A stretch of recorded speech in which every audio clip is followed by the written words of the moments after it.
Right from one video into the next. 2 uploading, 3rd being shot. That ship has sailed. You've had your chance. The way it's gonna be, more stuff. I will not complete that channeling, but it's certainly in my head. That ship has sailed, you had your chance, the way it's gonna be. That ship has sailed, you had your chance, the way it's gonna be. And the definition of stupidity is to repeat the same mistake over and over without learning. Daddy two phones. Just get the code into the correct app, and that seamlessly syncs between the 2 phones.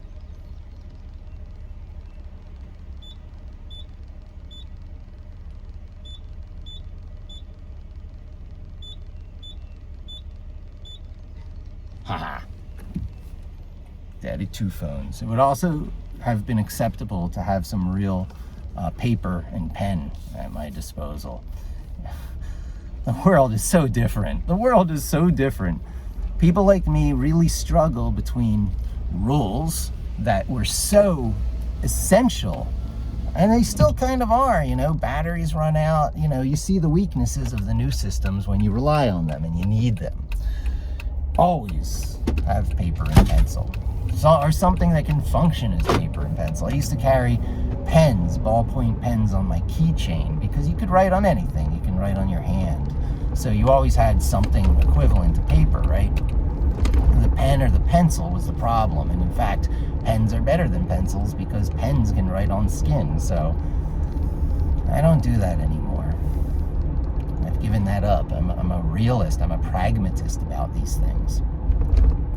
Do you keep your kid from getting screen time? Would you have kept your kid from reading back in the day? Would you have prevented your kid from reading? It's almost unthinkable now, right?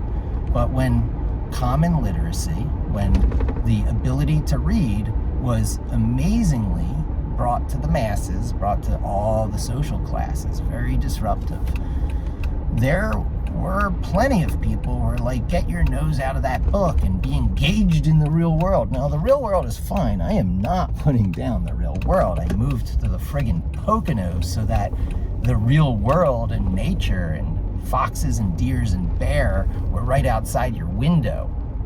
One should be a naturalist. We should all be Jane Goodalls. We can learn a lot from Jane Goodall. The observation game, engaging in the real world, but not at the expense of your viability as a productive citizen in the culture you're moving into, the world you're inheriting. We are all inheriting tomorrow's world while living in today's world, and we're leaving to our children tomorrow's world.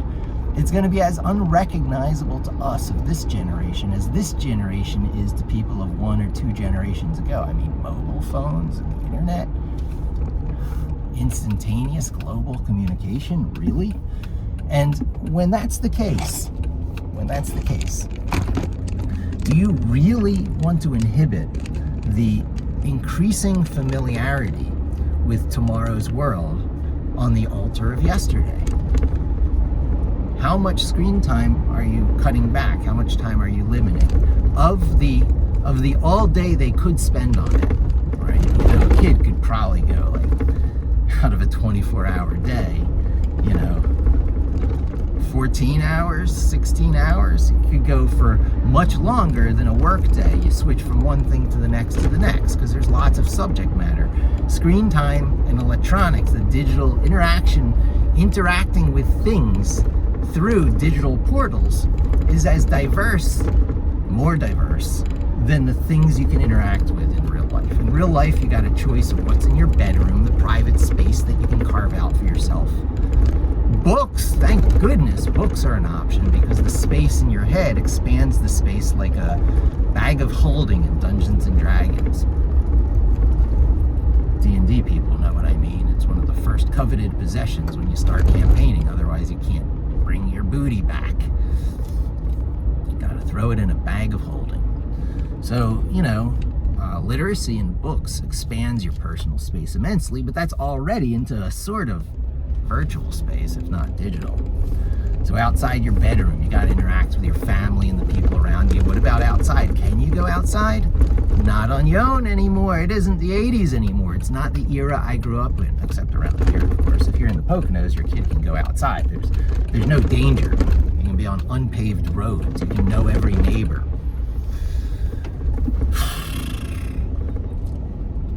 But in general, your kids have to be attended. That means there has to be an adult. Adults are expensive. It either has to be a parent whose labor you can get for free, or it has to be a babysitter or daycare or some other adult. So now you're putting your child into someone else's care, and they have the duty and responsibility to keep your child safe. So even if it's not the helicopter hovering parent, you're paying someone to be on the hook and responsible, and so they're going to be somewhat helicopter hovering. There's at least going to be things to limit the legal liability. They're going to Nerf foam all the playgrounds.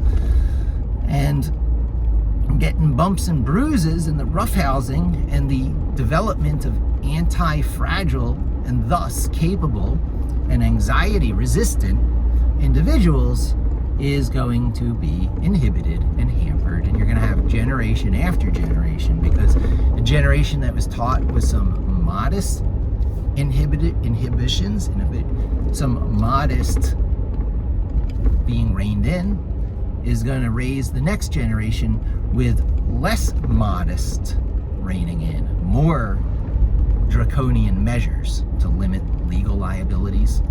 That's a real specific one. Boy, talk about co-ops. I badmouthed Park Terrace Gardens because they deserve all the bad-mouthing. They were terrible. They tried to evict us over the everyday smells of living. It's New York City, It is not an odorless environment. And cooking and pets and cleaning, there will be odors. And, Mary F., the board of, the head of the co-op board at the time, sided with a neighbor who actually called the co-op, they called the co-op on me on like the first week, but they called ACS, the Administration of Child Services, on me because they heard this bag play of me, teaching my child that this was unacceptable behavior, that I would not be lured into the trap of putting a single mark on them, and I would also demonstrate to them it was futile, that they would either reach exhaustion or learn to control themselves. These are the only two options. And after one time with that bag, there was not a second violent outburst incident with me.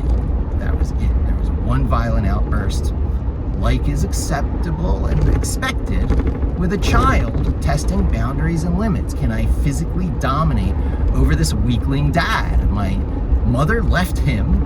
He must be weak.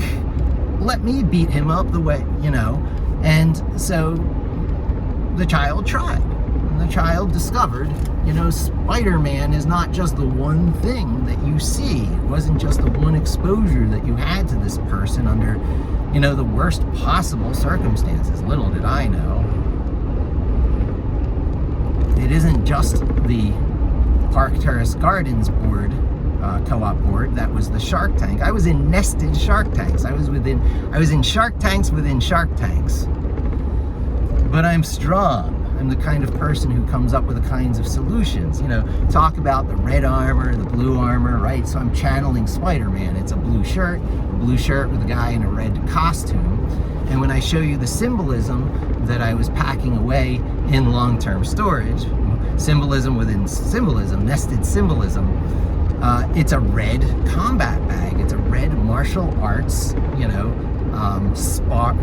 it's not sparring because it's the practice to sparring. It's to get the feelings into your body so that when you're doing it for real in sparring and fighting, you're not doing it for the first time. You feel the sensation of hitting hard against the bag.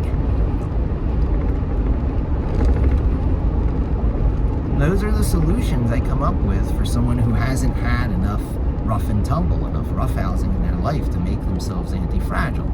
And, that isn't the only thing I did. It's just one of my favorite stories. I have thing after thing after thing like that I've done to help that child deal with things other than the violent outbursts, which are not something that this child should be labeled with. They are not prone to violent outbursts. After that one instance with me, there were no more. The human, the ringleader, stepped into control. To this day, does with me. And in Dungeons and Dragons, I see turnaround. I see my child taking things that I would naturally do in an excessively, perhaps, violent demeanor, because Dungeons and Dragons, and teach me humanity. Even in a role-playing game of the mind, where there's no consequences except for things in the mind. And they school me. They school me in humanity. If I'm chaotic good, you better be consistent with your chaotic good. You are not chaotic evil. And the Dungeon Master will punish you for being out of character. Thank you, Addie. Thank you. Thank you for teaching me lessons that, helped me and make me sing with joy. It's music for the soul. You are a person who can do this. So when I hear this other stuff, I'm like, what were the circumstances? What were the details? What happened first? What happened second? And, how did it play out? Oh, projection. People accuse people of things. People talk about things in other people that they fear most in themselves, that they suspect, and they have the deepest insecurities about themselves, right? So I'm as guilty of it as anyone. This is how I have come to know myself. When I strike out, what am I striking out against? Why do I think about those things? Why is that at the surface of my mind? Projection is completely real. It is the easiest to isolate and examine and pick apart, and to have instance after instance, case study after case study of what people say about someone else is what their deepest fears in themselves is. Case in point, the narcissist support community, especially on Instagram. So it exists on YouTube, and it exists in other places. And by the way, June 1st was National Narcissist Abuse Awareness Day. Narcissist Abuse Awareness Day. I could have used a few of those. But at least now I'm tuned in. And so everyone, I think without exception, including myself, blaming other people of being narcissists are clearly narcissists themselves. Narcissists are drawn to narcissists. They're each playing out their own drama. A lot of people want to think of it as one-sided. That one side is the blue emoter. They're just, emotionally sensitive people, carers and providers. And the other is some sort of psychopathic manipulator who sips on them like a tall glass of narcissistic supply. That's the picture that the narcissistic support community wants to draw. But I believe that more often than not, it takes two to tango. That the narcissistic victim is just as much of a narcissist as the abuser, as the offender. And certainly if they weren't at the beginning, they become one in order to survive. They observe and learn. The definition of stupidity is repeating the same mistakes over and over. So when someone's being abused by a narcissist, they become a narcissist in turn. They learn how to use those same tricks, especially those related to the various armors that I talked about, the red armors. Customizing your red armor for your particular situation. Are you a speed demon Flash, or are you a technology Iron Man, or are you a raging Red Hulk?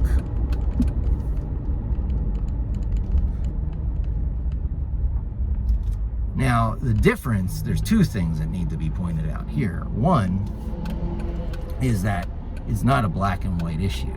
There are shades of narcissism. There's a scale of narcissism, just like there is with autism and, bi-ness and stuff, sexuality.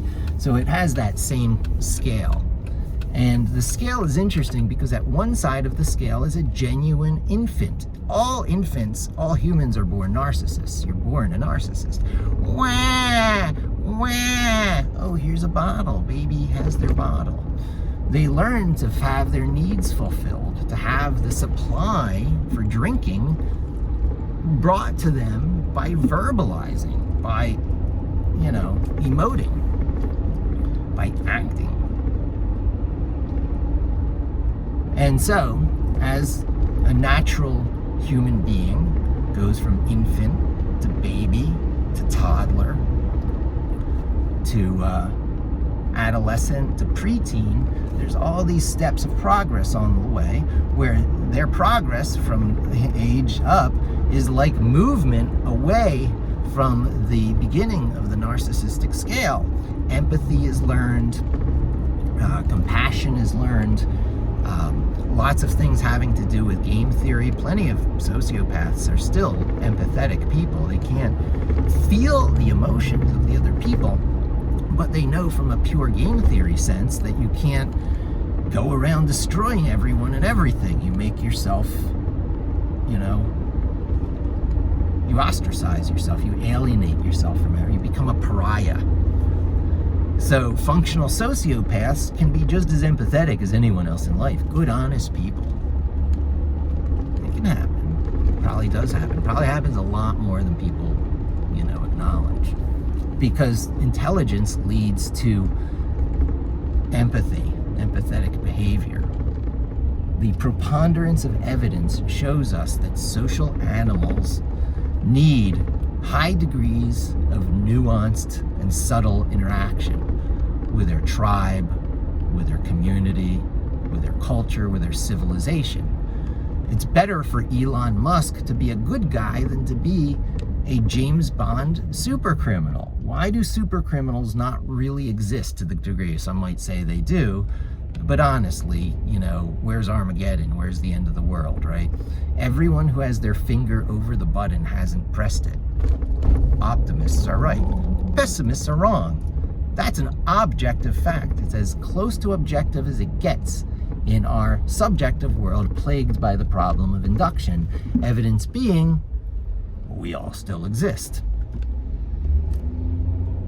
So, when people go telling you that all paths lead to Armageddon and apocalypse, tell those people it hasn't yet, and it's been how long since we've had the ability with atomics alone?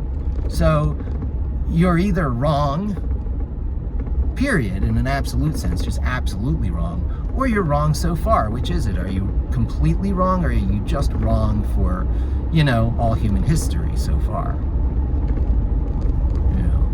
Pessimists are wrong.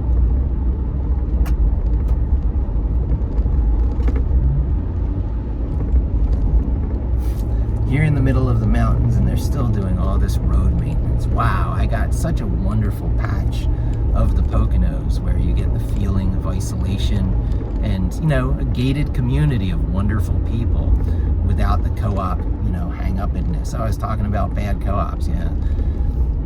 The New York co-ops that end up in the Catskills, no better. Trampoline politics, right? The colony across the street has a trampoline. You can't keep your own kids off of their property because trampoline, right? And so you get complaints back from them, keep your kids off our property. Or you're like, okay, fine.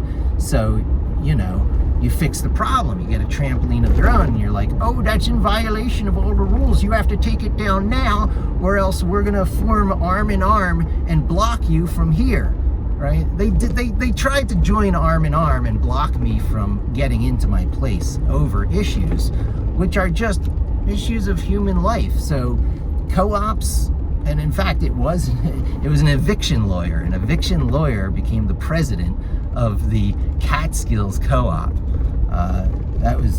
The name of that. I used Park Terrace Gardens name. This other place deserves to have their name used as well. You got to call out bullies for what they are. When people decide to be sharks in a shark tank, call them sharks in a shark tank. That's what they are.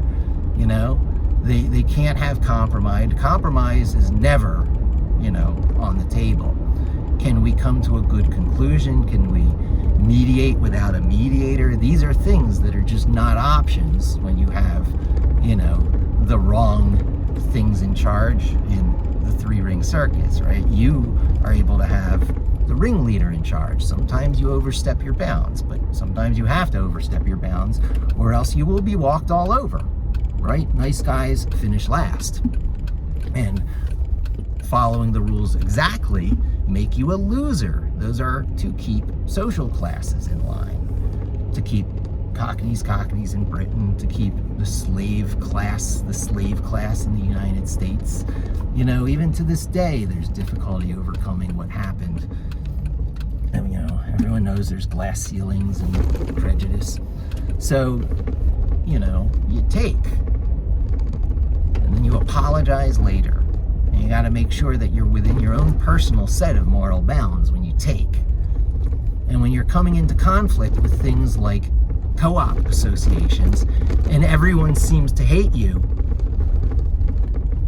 the devil doesn't care when you're doing wrong. They're going to let you do your thing. They like it.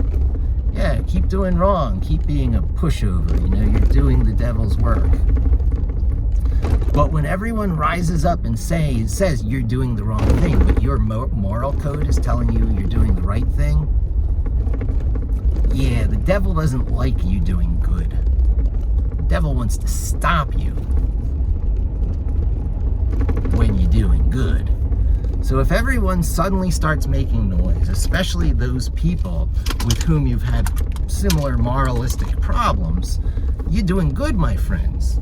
Keep doing more of what you're doing because you're on the right track. So says Mike Levin, who's leading you to Linux, Python, Vim, and Git. All this personal sharing, I think I'm just belly aching here. No, this is better than reality TV, bringing you to a better place in life through my experiences and through how this person I am, this person you see, it's because I type in Vim every day. I type in Vim every day for personal journaling. You see it a little bit on my blogging on mikelev.in, and you see it in my coding to make a living. I can work magic. I can do magic incantations and spells that others can't in their VS Code and all the paths that the devils want you to go. Yeah, you gotta keep doing that. You're doing the right thing. And they'll get your money forever. Microsoft sheep. Being corralled like sheep. Powerful channeling, how they name their company. Anywho, that's where I end. Positivity, positivism. I can bring you there. I can bring you to that place. If you're on Windows 11, open a DOS prompt or open a PowerShell, type WSL space -- install. Again, that's lowercase WSL space hyphen, if you prefer, no space before the word install. It takes 20 minutes or an hour, whatever, I don't know. It'll do a reboot, and when it comes back, you'll have Linux. That's the starting point. Do that. Where do you go to learn Linux? You come here, my friends. We leave it on that positive note, because positivity, being surrounded by positivity, is the number one factor determining your success in life. Be positive, surround yourself with positive people, strive to think positive, use positive language. Language shapes you. Be careful with your language. Use more that has I'm going to, I will, I am, I did. Thanks for joining me. Hope to see you again soon. And don't forget to WSL install.